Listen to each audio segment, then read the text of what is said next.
Bonjour, dans ce tutoriel, je vais vous expliquer le fonctionnement de base de Premiere Pro, donc comment on importe des fichiers, comment on exporte un projet et aussi les outils de base pour faire un montage. Première chose, donc vous allez prendre les fichiers que vous voulez utiliser pour votre montage et vous allez venir les mettre ou bien sur un disque externe, à condition que ce dernier soit en USB 3 ou en SSD, et sinon vous le mettez sur votre ordinateur, il n'y a pas de problème. Donc moi, j'ai déjà préparé mon petit dossier ici. Donc, j'ai des points move, j'ai des MP3 là-dedans. Donc, c'est tout ça qui va me servir pour faire mon montage. Ce qui est très important de savoir, c'est que le logiciel de montage a toujours besoin de ses fichiers sources. Donc, si vous prenez ce dossier-là et que vous le déplacez ou que vous le jetez à la poubelle, lorsque vous allez réouvrir votre projet, ça va être écrit Media Offline et vous ne serez plus capable de monter. Donc, c'est vraiment important de mettre tout au même endroit. Donc, votre projet de Premiere Pro et aussi les fichiers, puis après ça, de ne plus toucher à cette structure-là. Donc, voilà. Je viens ici dans mon logiciel. Je vais remonter ma fenêtre ici et je viens cliquer sur Nouveau projet. Donc, je vais nommer ce projet interface et je vais venir le positionner dans mon petit document, pardon, ici sur mon bureau qui se trouve ici. Voilà. Donc, nous sommes prêts à commencer. Première chose qu'on peut venir faire, donc là, c'est sûr, ça enregistre un projet dans notre dossier, mais je vous le dis maintenant, c'est très important. Donc, quand vous allez faire du montage, plusieurs fois, il faut venir incrémenter des petites versions comme ça. Donc, moi, j'ai appelé mon projet interface. Donc, il y a interface 0, interface 2, 3, 4, 5, 6, 7. Vous allez venir enregistrer plusieurs projets comme ça dans votre dossier. Pourquoi on fait ça? Parce que à chaque fois que vous allez faire ça, vous allez repartir un cycle de sauvegarde automatique du logiciel, donc d'une part, et d'autre part, si vous avez, par exemple, je ne sais pas, vous êtes rendu à interface 10, mais je ne sais pas, votre interface 10, vous essayez de l'ouvrir, puis le fichier est corrompu, mais au moins, vous pourriez aller à interface 9 qui ne sera pas trop loin. Donc, il va y avoir quand même une grosse différence entre interface 10 et interface 1. Donc, c'est important de venir enregistrer plusieurs fois en incrémentant, évidemment, notre petit projet ici, donc c'est-à-dire en changeant le chiffre pour avoir plusieurs versions d'un même projet. Voilà, c'est fait. Ensuite, autre étape, donc je viens faire fichier nouveau séquence. Donc ça, c'est important parce qu'il faut venir choisir les bons codecs de départ. Donc ici, puisqu'on travaille avec plusieurs types d'appareils, si vous travaillez avec un DSLR, vous pourriez prendre DSLR ici. Sinon, vous pourrez prendre le DNX HD. Et là, c'est important de venir voir ici ce que vous avez et de savoir en combien d'images secondes vous avez tourné. Donc moi, je sais que le projet que j'ai est en 30 images secondes. Donc, je vais venir sélectionner ça ici. Voilà. Et je vais nommer ma séquence qui va apparaître dans mon projet ici. Donc ça, c'est la séquence, ça va être ma ligne de temps. Donc je vais venir monter ici et ça va correspondre finalement à cette ligne de temps-là. Pour importer les fichiers, il y a plusieurs, évidemment, chemins possibles. Vous pouvez venir faire fichier importer et comme vous voyez ici, là, vous avez toujours les raccourcis clavier. Donc ici, bon, comme c'est du Mac, c'est commande, commande, excusez-moi, commande I, mais si vous êtes en PC, ça serait CTRL I. Donc habituez-vous à travailler avec les raccourcis clavier, c'est beaucoup plus facile, puis après ça, ça va vraiment beaucoup plus vite. Donc, ici, j'ai deux choix. Je pourrais venir carrément importer l'entièreté du dossier, donc ça importerait les MP3, les points mots. Je n'aurais pas ici ces éléments-là. Ou sinon, je viens sélectionner mes fichiers, donc à l'aide de la majuscule et de la souris, je sélectionne l'entièreté de mes fichiers. Donc, vous le voyez, ils apparaissent ici. Donc, j'ai mes MP3, j'ai mes points move. Ils sont classés par couleur. Donc, si ça vous intéresse de faire ça, il faut juste venir cliquer ici. Ça vous permet vraiment rapidement de voir quel fichier est quoi, si c'est du son ou si c'est de l'image. Donc, moi, j'aime beaucoup classer ces éléments-là de cette façon-là. On va commencer par cette fenêtre-là. Donc, je vais vous l'expliquer rapidement. Vous avez les modes icônes aussi qui sont quand même assez intéressants. Donc ça vous permet de venir rapidement voir ce que vous avez dans le fichier. Voilà. Donc ça, c'est quand même assez simple. Vous pouvez grossir les vignettes ici ou les rapetisser, tout simplement. Donc, je vais revenir en mode liste. Ensuite, vous avez ça ici. Donc, vous pouvez venir créer un dossier. Ça pourrait être, je ne sais pas, fichier, je ne sais pas, à retirer, quelque chose comme ça. Donc, sais, si vous voulez faire, par exemple, le ménage, puis là, il y a des fichiers que vous ne trouvez pas très bons, ben, à ce moment-là, vous pourriez venir les mettre dans ce dossier-là. Par exemple, si j'ai celui-là qui n'est pas correct, je viendrai tout simplement le glisser dans ce dossier-là. Donc voilà, puis pour voir ce qu'il y a à l'intérieur, il est ici tout simplement. Je vais le remettre ici parce que je vais en avoir besoin tantôt pour mon montage. Donc voilà pour les dossiers, c'est quand même assez simple. Vous avez ici la petite feuille de papier. Donc qu'est-ce qu'on a dans cette petite feuille de papier? On a la possibilité de créer une séquence. Donc tantôt je l'ai fait à partir de fichiers, mais vous pourriez le faire à partir d'ici, ça n'a pas d'incidence. Calque d'effets, donc je l'expliquerai dans un autre tutoriel, mais ça c'est intéressant quand vous voulez appliquer un effet à l'ensemble du projet. Par exemple, si vous avez tourné en couleur puis vous voulez mettre le projet en noir et blanc, donc on viendrait mettre le noir et blanc sur ce calque-là et ça pourrait le mettre sur l'ensemble du projet.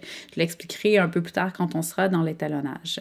Ici, vous avez la vidéo noire. Donc ça, c'est très important. Tous vos films devraient commencer par une petite vidéo noire comme ça. Donc, on prend la vidéo noire et on vient la glisser ici dans notre timeline, donc dans la ligne de montage qu'on a ici. Donc, c'est une petite vidéo noire qui dure presque 5 secondes et qui permet justement une espèce de transition. Vous allez pouvoir mettre, par exemple, là, quand on va faire le son, pouvoir mettre notre musique un petit peu en fade-in ici avant qu'on arrive dans l'image. Donc, c'est moins brusque, c'est plus doux. Donc, c'est des transitions qu'on met comme ça au début d'un film. Donc, ici, moi, j'ai fait un petit peu le ménage là, dans mes onglets. J'ai gardé mon projet, évidemment, parce que ça, c'est super important. C'est là où vous avez vos séquences et ainsi que vos fichiers. On va garder effet. On va y revenir tout à l'heure quand on aura fait plus de choses. Marque historique, c'est quand même assez intéressant aussi à garder. Donc, vous pourriez faire un petit ménage. Là, si vous voulez fermer des panneaux, dans le fond, il faut juste faire clic droit ici et fermer le panneau avec les 3 petites lignes. Sinon, vous les laissez là puis vous ne touchez pas à ça.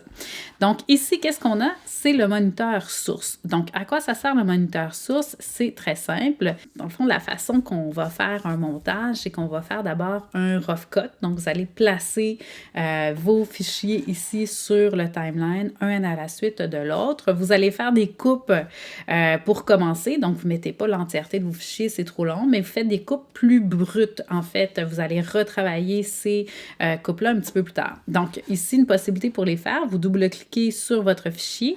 Il apparaît ici dans le moniteur source et là, vous pouvez utiliser ou bien les petites accolades qui sont ici ou encore une fois les raccourcis clavier. Donc, je vais venir me promener ici avec le curseur pour voir. Donc, je sais ici qu'il y a un gars qui arrive à l'arrière. Ça m'énerve pour mon montage et c'est pas un personnage important. Donc, je vais venir couper mon fichier avant que le gars arrive ici. Donc, je vais venir faire O pour out. Donc ça va me faire une première coupe. Et ici, en fait, je pourrais venir tout simplement couper un petit peu le début et utiliser la touche I pour le faire. Donc ça ici, c'est le clip que je vais apporter sur mon timeline, donc du point I de l'entrée et du point O à la sortie. Donc il y a plusieurs possibilités. Si je le prends à partir de l'image ici, le fichier peut venir sur mon timeline avec l'image et le son. Si vous voulez uniquement l'image, pour X raison, vous venez utiliser cette icône-là. Et si vous voulez seulement le son, vous venez utiliser tout simplement cette icône-là. Donc, voilà pour ça. Donc, je vais garder mon fichier ici avec l'image et le son. Ensuite, ici, vous pouvez continuer à faire votre in-out comme ça pour l'ensemble de vos fichiers ou encore, vous pouvez venir les draguer comme ça sur votre timeline. Et là, à ce moment-là, on va pouvoir venir évidemment aussi faire des coupes là-dedans. Il n'y a aucun problème. Donc, le moniteur source, je le rappelle, c'est vraiment pour faire un premier montage, donc un montage brut, ce qu'on va appeler un rough cut en langage de montage. Voilà. Donc, ici, ce qu'on voit ici, c'est finalement le moniteur principal. Donc, ça, c'est votre film. Donc, ça, c'est pas votre film, c'est juste les coupes brutes. Et ça va être le film qui va être monté dans son entièreté. Donc, ici, j'ai l'ensemble de mes fichiers. Voilà, comme ça. Il y a plein de petites choses à couper, les fichiers sont trop longs, etc. Donc, on a vu qu'on pouvait les faire à partir du moniteur source, mais on va pouvoir venir les faire aussi avec différents outils. Donc, ici, vous avez le petit crochet qui vous permet de venir couper ici. hein. Et je ne sais pas si vous remarquez, mais dans notre moniteur principal, on voit le fichier qui précède. Donc ça, c'est vraiment quand même assez intéressant pour venir faire nos raccords. Donc là, ici, ça serait important d'avoir la main, par exemple, à peu près dans le même angle qu'on a dans la première image. Donc, je pourrais venir couper ici. Ensuite, je pourrais simplement cliquer dans l'espace vide et faire supprime pour venir coller mon clip. Je pourrais faire la même chose ici. Donc, voir où je peux le couper. Mais là, personnellement, je trouve que où il coupe ici, ça peut aller pour ici notre prochain clip. Donc, ça, c'est une autre façon de couper. Une autre façon de couper est le petit rasoir qu'on a ici. La touche, le raccourci clavier, pardon, et le C pour cutter. Et là, donc, ici, par exemple, on a un rack focus. Donc, juste aller voir. Bon, évidemment, ici, à la fin, on ne veut pas avoir le mouvement du comédien. Donc, je pourrais venir couper ça ici. Ensuite, je viendrai chercher l'outil de sélection ou la touche sur mon clavier, c'est V. Je viendrai cliquer là-dessus. Je fais la touche supprime, je clique dans l'espace et je fais ensuite supprime pour pouvoir coller l'autre clip. Donc, voilà. Ici, si on regarde les outils qu'on a ici, on a ce petit outil de piste en amont. Donc, ça, c'est intéressant. Là, je vais mettre un peu de musique là, pour vous montrer comment fonctionne bien cet outil. Donc, cet outil-là permet, par exemple, de prendre tout ça. Donc, vous voyez, ça sélectionne tout. Donc, quand vous allez avoir pas mal de choses de monter et vous voulez avoir l'ensemble des fichiers, mais surtout ne pas oublier, parce qu'évidemment, on pourrait prendre notre souris et le faire comme ça, mais des fois, on en oublie qui sont hauts, qu'on ne voit pas, etc. Donc, moi, je vous conseille vivement cet outil-là pour déplacer plusieurs fichiers à la fois. Ensuite, on a l'outil de la plume. Donc, l'outil de la plume nous permet de faire des choses dans l'image. Elle nous permet aussi de faire des choses dans le son. Donc, ici, moi, je voudrais, par exemple, venir faire un fondu au noir à la main dans mon image. Donc, je vais prendre l'outil plume ici et je vais venir faire apparaître ici les images clés vidéo. Donc, vous voyez ici, vous avez une ligne blanche qui vient d'apparaître. Je peux évidemment grossir mes vignettes pour que ça soit plus simple. Et là, je vais venir prendre ma plume et je vais venir comme ça faire 2 points. Et là, quand vous allez voir, je vais vous le montrer, vous avez un fondu au noir comme ça qui est créé. Pourquoi le faire à la main? Pourquoi le faire avec la plume? Bien, tout simplement parce que c'est très simple ensuite d'aller le bouger et de faire la vitesse qu'on veut. Plutôt que d'aller chercher un effet qui est déjà créé par le logiciel, moi, je préfère le faire comme ça, c'est beaucoup plus simple. Bon, pour faire un fondu enchaîné, par exemple, si vous avez envie de faire ça, donc ça vous prend 2 images superposées comme ça ici. Donc, je vais venir grossir et là, je vais venir utiliser ma plume encore une fois. Et là, vous allez voir apparaître la 2e image comme ça, progressivement, avec un fondu enchaîné. Donc, encore une fois, je peux jouer avec ma vitesse. Et là, ce que j'aimerais vous faire remarquer également avec ça, c'est que quand vous montez plusieurs images, donc sur la V1, sur la V2, sur la V3, donc l'image qui va être la plus haute va avoir préséance sur les autres images. Donc, vous voyez ici, cette image-là, même si on a cette image-là en dessous, c'est celle-là qu'on va voir et c'est celle-là qui va être dans le projet, là, qui devient, si vous voulez, la vidéo principale. Donc, voilà. La plume, maintenant, dans le son, donc c'est le même principe. Donc, ici, j'ai mis une petite musique. Donc, je pourrais prendre mon outil de sélection ici ou encore le faire à partir de la touche clavier V. Juste un instant. Et là, je vous avais dit tout à l'heure, ça peut être intéressant, par exemple, de venir mettre la musique un petit peu sur votre vidéo noire. Donc là, je prends ma plume ici et là, je pourrais venir faire tout simplement un fade-in. Donc là, c'est le même principe qu'avec la vidéo. Donc, on aurait un fondu sonore comme ça en entrée qui permet d'avoir une entrée très douce là, pour la musique. Évidemment, tout ça se fait aussi à la fin d'un film, si par exemple vous passez au générique, donc on pourrait tout simplement venir faire notre fondu au noir comme ça ici. Et même principe pour la musique. Donc ici, je peux grossir mon son. Et là, j'aurais comme ça un petit fade-out, en fait, de musique, donc fondu sonore en sortie pour la musique. Voilà. Ensuite, sous le moniteur, vous avez des marques. Donc ça peut être assez intéressant à utiliser. Donc, vous déplacez votre curseur et vous mettez une petite marque ici. Vous double-cliquez et là, vous pouvez vous mettre des commentaires. Donc, si vous avez fini votre montage tardivement le soir ou des trucs comme ça, puis vous voulez absolument faire quelque chose le lendemain, pas l'oublier. Donc, vous pouvez vous laisser un commentaire comme ça et comme ça, vous allez savoir où vous étiez rendu et ça peut être quand même assez utile. Dernière chose que je vous montre dans ce tutoriel-là, c'est comment exporter votre projet une fois que le montage est terminé.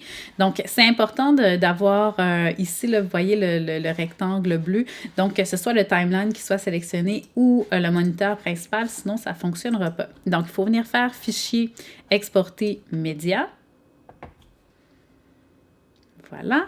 Et ici, bien, vous avez plusieurs options. Donc, nous, ce qu'on fait habituellement, c'est un MP4, donc H264. Vous pouvez faire correspondance à la source, débit élevé ou high quality ici, tout dépendamment de ce que vous voulez. Donc, ça ici, c'est évident que ça va être un peu plus long à exporter, mais ça va faire un fichier d'une meilleure qualité.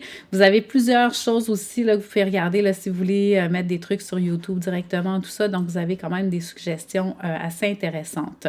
Ensuite, vous avez ici le nom de la sortie, donc interface, et là, il est placé exactement où je voulais, donc dans mon dossier ici. Donc ça aussi, c'est important, là, c'est quand même plus simple d'aller se retrouver. Vous faites enregistrer et vous faites exporter. Et une fois que le codage sera terminé, votre fichier se retrouvera ici. Donc, vous voyez, il est déjà là, il n'est pas terminé. On voit là, il reste une vingtaine de secondes là, pour se terminer. Mais une fois que tout sera terminé, je vais avoir mon MP4 ici que je vais pouvoir remettre à mon professeur ou sur YouTube ou peu importe où vous avez envie de le mettre.